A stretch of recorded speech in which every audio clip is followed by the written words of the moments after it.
we are in quite a time in our existence right now, and certainly worldwide, how appropriate that we have people from all over the world with us, because this is not a disease, a virus that is localized. It is pandemic. The whole world is feeling it. And I think that what I have discovered very early on with, as this virus began to make itself known, is that as a society, as a member of the human race in the world, we are facing a tremendous amount of grief. People will even say to me, well, what do you mean? And well, what exactly is grief and how do you define it? And I don't feel like I'm grieving. I don't know anyone yet who has died. I don't know if that's really what it is. I think I'm just kind of depressed about the whole situation. And I think it's important for us to know, as professionals in the field, first of all, be able to recognize what feelings and reactions and manifestations we are having, and to understand a little further, a little more deeply, even the difference between grief and depression. Let's think about those distinctions first. I think that might be helpful. When someone has major depression as a diagnosable condition, the two main differences, let me say, between grief and depression are that grief is global. It affects every aspect. We don't feel like we're any good as a instructor. We're no good as a partner. We're no good as a friend. We're no good in all the aspects of our world. And we don't know why it's hitting us like this. It just is blanket that clouds everything in our lives.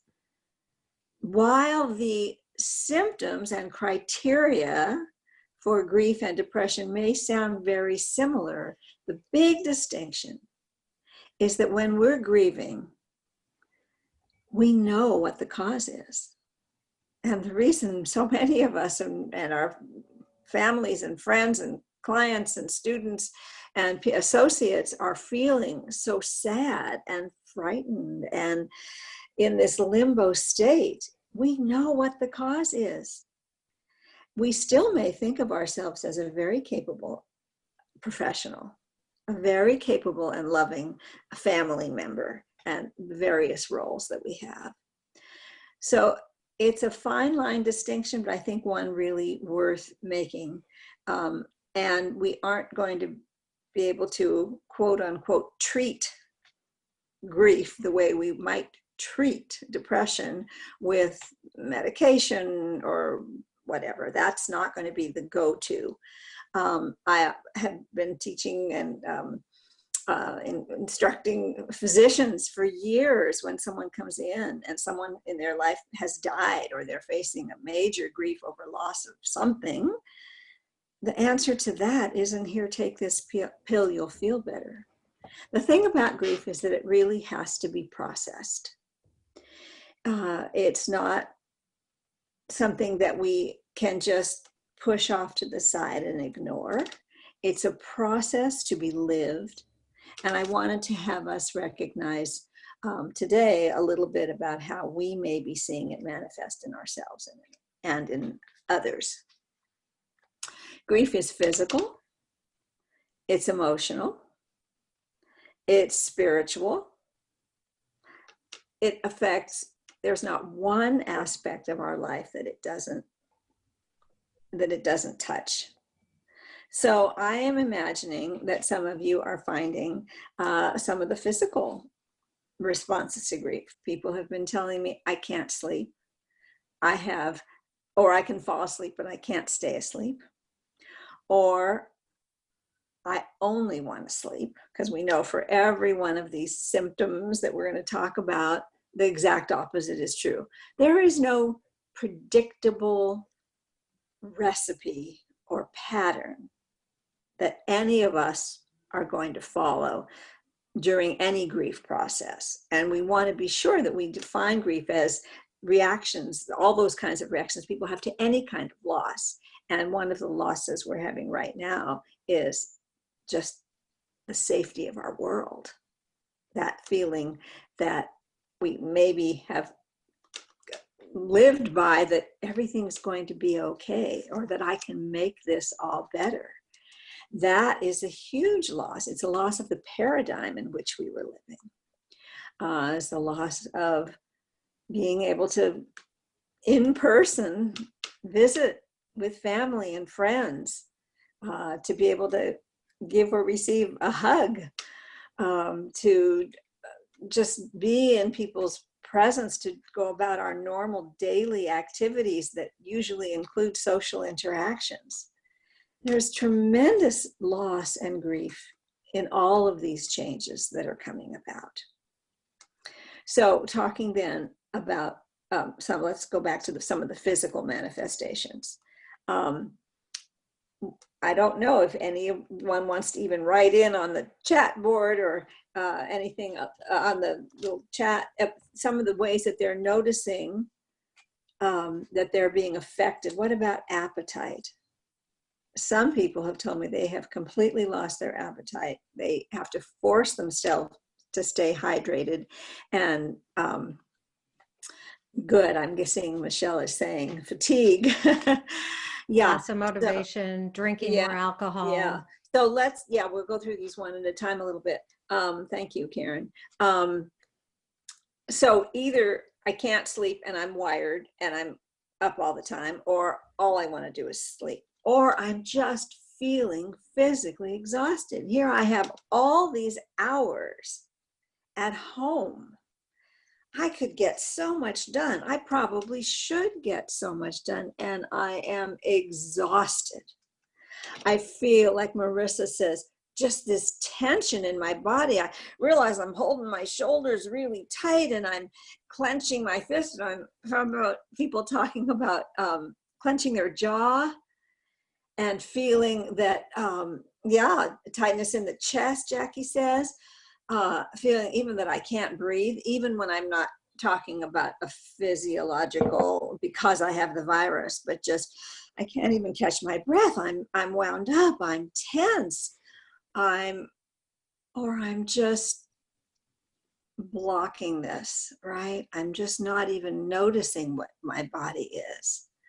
So we're going to stay with the physical for a couple more minutes. I see people writing in some other things as well, which I can't wait for us to get to. We could have a 10-hour conversation today. I know we could. On all the manifestations. Yes. But certainly if you have any areas in your body that tend to be your Achilles heel, right? If you get pain in your stomach, that may be being exacerbated. If you have a sore neck or back, or any area where your tension and your stress usually goes to, we're seeing a lot of that kind of physiological, somatic responses to the grief that we're having right now, which of course brings us to, are we doing any exercise?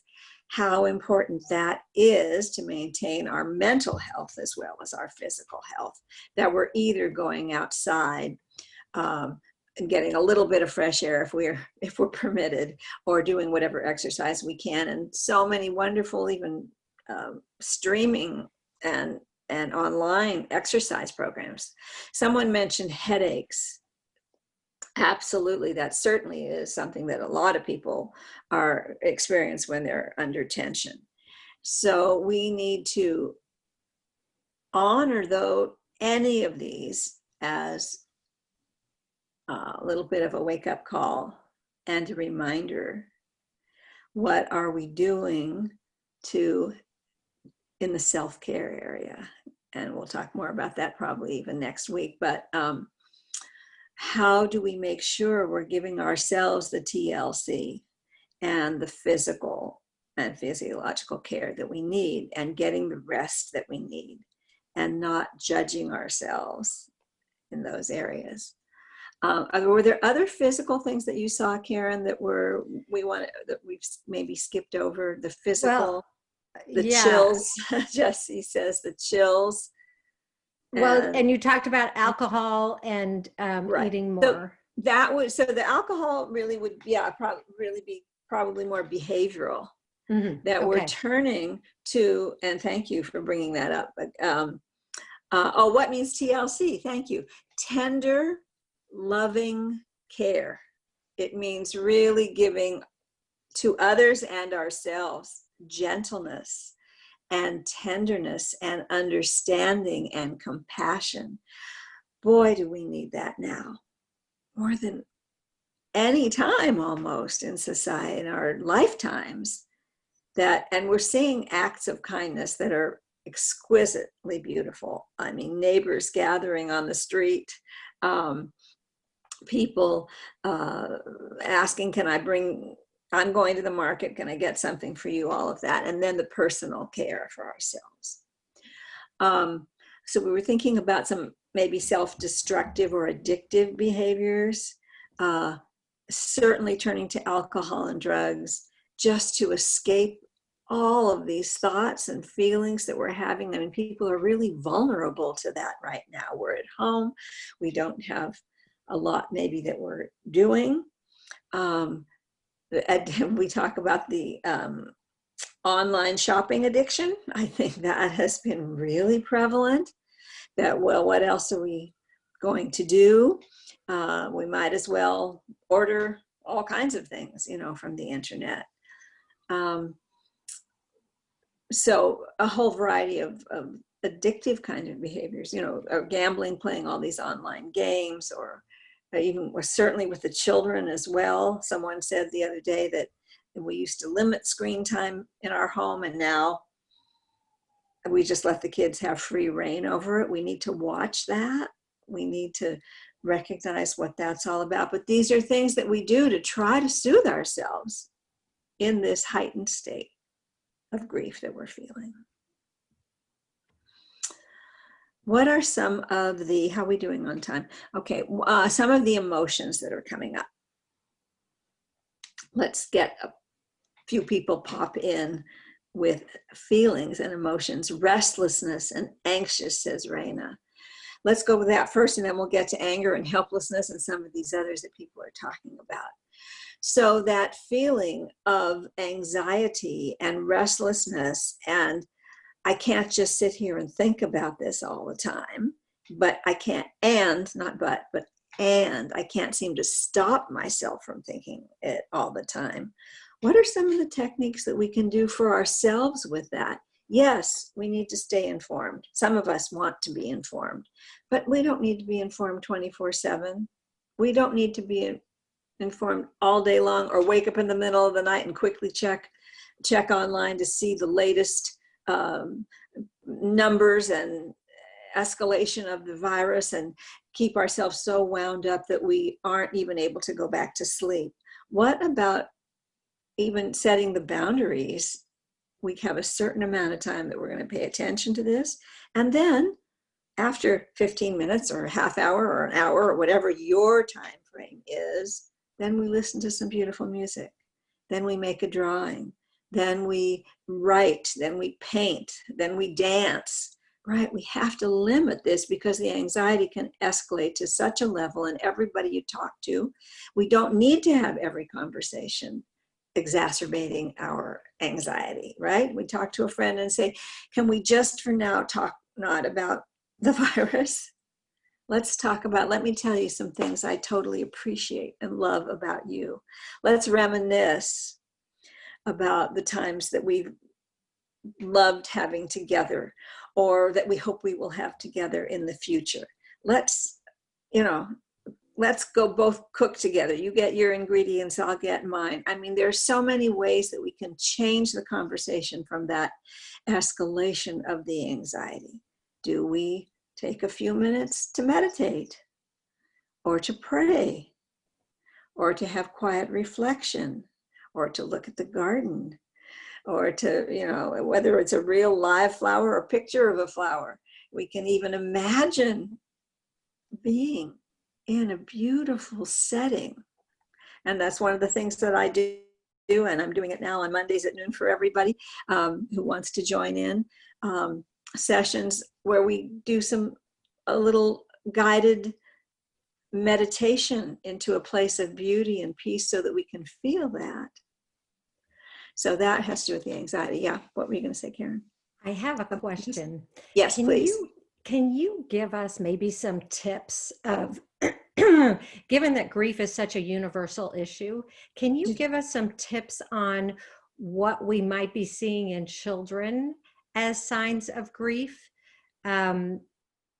Just so, because we have this, most people here are working with kids or they have them in their own home.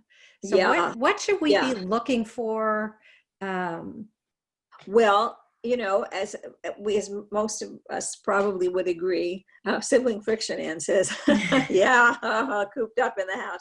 So for something like that, certainly we want to make sure that there's time for families or the siblings to be together, and then some structured, mandated time for them to be separate.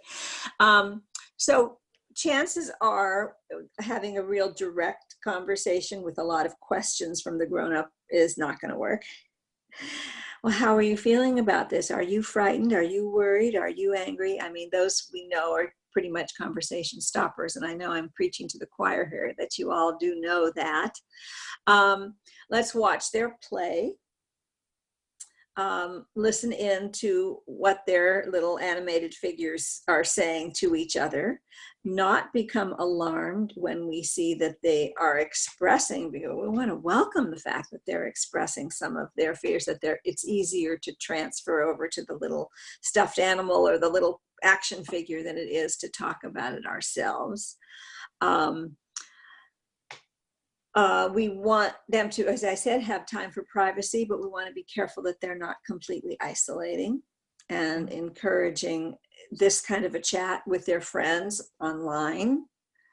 I think we're going to watch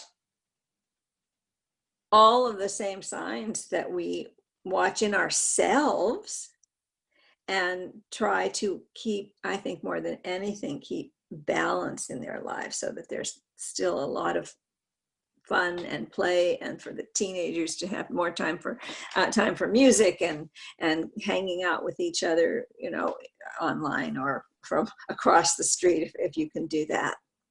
I don't know what House Party is, a great app called House Party for Teens. Someone just listed that. Will we be able to all see the chat later? Yeah. Just that part of this, so maybe there's some good suggestions. Everyone can see the chat right now. Good. And then okay. Good. And it's recording too. Jackbox. Good. Okay, good. So there's a lot of I didn't mean to throw you off, but that's I wanted okay. I think that it's hard to distinguish between all the things going on with feeling, someone mentioned anxiety, because we're all certainly anxious too, but then one thing you and I talked about, Fredda, was this idea of anticipatory grief. Yes. I didn't know if you were going to have a chance to touch on that. That's sort of interesting. Sure. Well, let me answer two questions. Go ahead. Yeah. One is, what about when the kids express a lot of anxiety, and what's going to happen? And I think we don't want to say, don't worry, sweetheart, everything's going to be fine. You know, they're seeing on TV, and they'll soon be hearing, if they haven't already, stories of times when things aren't fine. What we can reassure them is that these are all the precautions we are taking.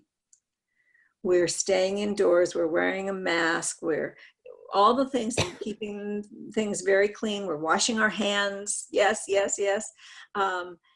to help prevent the virus. Here's what coming into our family, here's what we will do if someone does get sick. We do have the cough medicine and, you know, a different thing. We're going to monitor. We know who to call. The doctor is available to us, at least by phone, to help us manage our symptoms.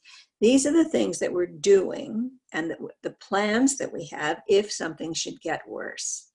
But you can't just try to take away their fears, or don't worry about that, or don't worry, everything will be fine, because then what eventually will happen is that they won't be able to trust us when they hear that it is coming more into their neighborhood or into their community or among their friends and families. So inviting them in, what are some of the things you would like us to do or make sure that we do that will help ensure that we get through this as best we can. What was your second? Oh, you were talking about anticipatory grief. Well, that's what we're going through right now. And all these manifestations that I'm mentioning don't have to be because someone we know died. They are the anticipation of what we are fearing or worried about or contemplating for the future. I think one of the greatest gifts we can give ourselves and anyone in our world is to be able to express to them what they mean to us, not in some really corny way. I just want to say that if I never get to have this conversation again, we don't have to say it in a corny way, but just to be adding into our conversations and noticing the things that you really admire about them, or that you really makes them really special, or makes your relationship really special, or something about them that makes you smile, or something that your memory that you will always have. This works, you know, we talk about this when we're anticipating someone dying, but goodness gracious, wouldn't we all love to hear all these things and what it would do for our sense of empowerment and well-being and self-concept. So really to emphasize all of that. Wonderful. Yeah. You have, I think, a couple of wonderful questions here on the chat from Federica. What about something symbolic for families who cannot celebrate funerals? That's now happening. And as it is now here in Italy, what would you recommend is most important? That's such an important question right now. Well, I just wrote an article. I'll send you a link to it. It's on our website. It's very brief, but the idea being, and a lot of it are things that you asked about the book, saying goodbye to someone you love, the journey through end of life and grief, which a lot of us are going through right now. We can have a beautiful memorial ritual, even when we're not all together. Writing a eulogy, super important. Playing the music that you might play at a service, or including the prayers, having a candle or a vase of flowers, or maybe near their picture. We will, in the days ahead, after the virus has calmed way down or left us and we're able to gather again, we will be able to do these things as communities, we hope. But let's do them now together. Invite one cousin to play their song on the guitar and somebody else to lead us in a prayer. And I'll write the eulogy and you show a beautiful montage of pictures of that person. Doing a virtual memorial or a virtual funeral service has been incredibly helpful, given how heartbreaking it is that we can't, in many cases, can't even bury, the bodies can't even be buried. There's a lot of things we could think of to make us super sad and that we really regret. And what can we do that we might do? We can't go and pay a condolence call to someone's home, but we can still write them that note. We can still bring up reminiscences about the deceased, things that they meant to us, what their legacy is, what we'll always remember. I think it's really important, and invite people, just like we were invited today at this hour, to come together. Invite dear ones to come together, and we're going to have a tribute to the person who died. Yeah. And then Chris Ellsbury, are there steps or elements to processing grief? I know that's a very big question. That's huge. It's a huge question, but I don't know if there's anything. Yeah, sure. Well, I have had the privilege of working with several really pivotal people who are the highlight of practitioners and theoreticians about grief. One being Elizabeth Kubler-Ross, whose 2 books I was able to help edit, to hers and David Kessler's. And secondly, J. William Worden, who is a beloved colleague right now, both who've written extensively about grief and grieving. And I think that everything that we learn about the grief process and all the manifestations are important for us to normalize what we're feeling, to help us know that we haven't gone crazy, that, wow, this really is what grief feels like. No one told me it was going to be like this. Certainly when it's on a mass scale like it is now, we feel like we're being so overwhelmed. I encourage you, and I'll get a book list out too of some books that can be really helpful right now, and to know that there is no recipe for any one of us as an individual, right? There's not, okay, do this today and that next week and this in 3 months, and then, you know, that's going to be addressing your grief. It has going to take its unique path for everyone. What we want to do is be really, especially of the kids, but it goes for any age, really accepting of somebody else's experience. Mm-hmm. Everyone has a right and a need to grieve in their own way. And how one sibling portrays it is going to be very different from the next sibling and very different from the parent or guardian. And we have to really, I think, make an agreement that we will dispense with judgment. We're not going to judge how someone else grieves, and the caveat being, we better be highly alert and attuned to any signs of self-harm, right? We have to make sure that everyone is safe and has a way to process through art, writing, talking, whatever it is, and that we aren't going to expect that grief is just going to, okay, now we did that, now we're done. Because this grief is anticipatory for many of us now. It's very immediate for many of us now, and it's going to go well into the future on some level,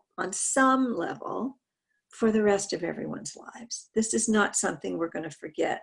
We don't think about grief as something that we move beyond or put closure on. That's an unrealistic expectation for adults or kids. And kids are going to work through it now, and they're going to work through it again as they mature and as they reach new developmental stages, and then throughout the rest of their lives. And it's never going to be too late if they don't do the grief work right now. It's going to come up anytime from now, and it will never be too late to help them process it. So all of us have our work cut out for us, that we're going to be attuned to this forever. Should we take a minute, Karen, you tell me, to do a little expressing, for people to express either on the whiteboard or in their own way? There's something that you think is more, we only have 10 more minutes. Right. Why don't we, here's 2 things I realized I didn't do in my excitement of greeting everyone. I got wrapped up in how many countries are here and everyone's language. So I didn't cover the agenda today, but you'll forgive me, I hope, all of you. So here's the agenda. We did the greetings. Fredda is going to present for a few more minutes and maybe take us through an experience. Then if we can make this work time-wise, Lynn Stadler's going to show a demonstration that I think we're all going to be able to do with cards on some level, which will be sort of fun is the wrong word with this topic, but the cards are sort of meant to, in the spirit of the Oaklander model, have that. And then we have a question and answer with Violet that Patrick is going to facilitate. And then John Blend's going to take us through a closure. I don't know if you brought things to make noise. Yeah. So that's our agenda. Now, as far as the questions that I'm seeing are coming in, either they can be for Violet in a few minutes, or what Fred and I talked about is having shorter segments in talking about this. And so I've gotten her to hopefully participate every time with us and be present. And so some of these grief questions, this isn't going away, as we know. So whatever doesn't get addressed today, we can talk about next week for those of you who will be there. Okay, so I think we can do one thing. How does that sound, So Fredda? let's do one thing, just everyone just doing it individually on their own piece of paper in front of them if they have. Okay, Just, sure. And then I do want to address one quick question. Someone said, what about if the child doesn't want to talk about this, or the family is not so willing to? We have to go meet them where they are. If that family is not willing, we can't force them. If you are going to talk to children, and very likely they might not be too open to the topic, I think the best thing we can do as adults is model and just say something like, I found myself, I woke up last night, or I woke up this morning, and I was just feeling so angry about this virus. Why does it have to be here? And not turn to the child and say, do you feel angry too? We don't want to put them on the spot, but let them hear, oh, even grown-ups feel mad about this. Or I remember today is now for many people, and celebrating different spring holidays is a big thing coming up with Easter and Passover and other celebrations on various cultures even. I just felt, I can't even say how disappointed I am that we can't do this, and people are having birthdays and significant events. So let them hear that, even, you don't just say, oh, don't worry, darling, you know, we'll celebrate later. But just say, boy, I was just so upset that we couldn't have that party. Here's what I think maybe, you know, we can do. But to let them hear that even grown-ups are having these feelings, and that they're okay. So what I did was I painted, or I wrote, or I tore up a newspaper or something. Okay, so take a minute now, just as we take advantage of not only just listening to me going on and on, but if you have a pen or somewhere that you can draw on your iPhone or something, and just reflect something on your paper or on your screen that would represent a feeling that you're having right now.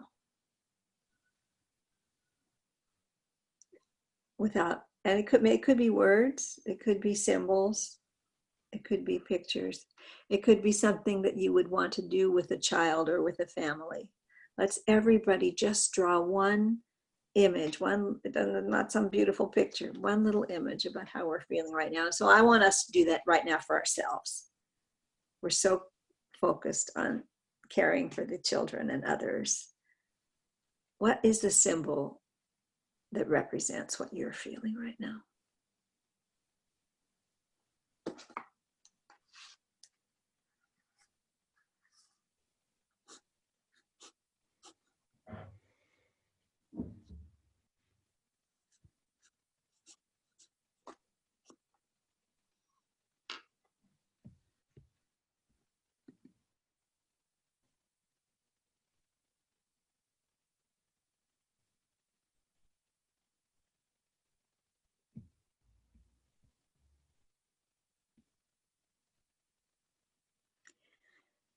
And because our time is so very short, we won't have a time to share them. But I would ask you, if you wanted to just put, like some artists do, put a title to this piece of work. They can type in Fredda, if you Okay. want. Okay. I just know that we're really short on time. I know, and I appreciate that, but we can, okay. we can hear, whoever wants to. I Good. see people are starting to write in a couple Yeah, I like that. things. Yeah. Scattered ocean in a quiet day. Uh-huh. At home, the unknown. Yeah, crying clouds, there's one. Yeah. Rainy day in my throat. Whoa. Mm-hmm. Love and hope for the future. Calm before the storm. Mm-hmm. Whirlpool. Mind decluttering. Funky wafty cloud. Teardrop. Split between beauty and horror. Sadness. Living in a cave. Mm-hmm. New world connection, disconnection. Hitting a wall. There is light. Rock blocking the road, inner conflict, sudden shot, limbo. Tears for being together, trapped, a tear. Beautiful.